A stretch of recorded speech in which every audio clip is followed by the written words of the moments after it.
High বন্ধুরা, good morning. তো বন্ধুরা, আজ সকাল সকাল উঠে মনে হচ্ছে ট্রেনের বন্ধুদের জন্য একটু পিৎজা করে নিয়ে যাই। তো দেখি ওরা কেমন মজা পায়। তো চলো বানিয়ে ফেলি হোমমেড পিৎজা। হাই বন্ধুরা, আমার আরও একটি ছোট্ট ভিডিওতে সকলকে স্বাগত। আজ বানাতে চলেছি হোমমেড পিৎজা। আর এই বেসটা আমি দোকান থেকেই কিনে এনেছিলাম মাত্র 30 টাকার বিনিময়ে।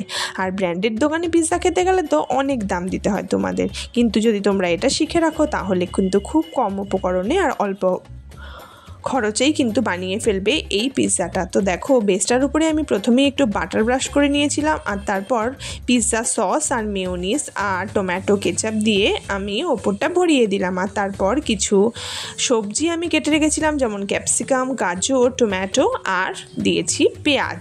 এই সব কটাকে আমি সুন্দর করে সাজিয়ে দিলাম। আর তারপর একটা আমুলের চিজ আমি গ্রেট করে দিয়ে দিলাম। আর বন্ধুরা, নামানোর আগে তোমরা অরিগ্যানো আর চিলি ফ্লেক্স দিতে পারো, সেটা আগেও দেওয়া যেতে পারে। আর দেখো, আমি এই যেই বেসটাই করব সেই বেসটাতে কিছুটা বাটার ব্রাশ করে নিলাম। কড়াইটা আগেই প্রিহিট করে নিয়েছিলাম, আর স্ট্যান্ডের উপর বসিয়ে দিলাম আমার পিৎজাটা। মাত্র 10 মিনিট অপেক্ষা করার পরই হয়ে গেল আমার হোমমেড ভেজ পিৎজা।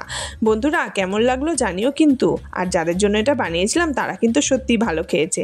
আজকের জন্য টাটা, আবার দেখা হচ্ছে অন্য কোনো ভিডিওতে।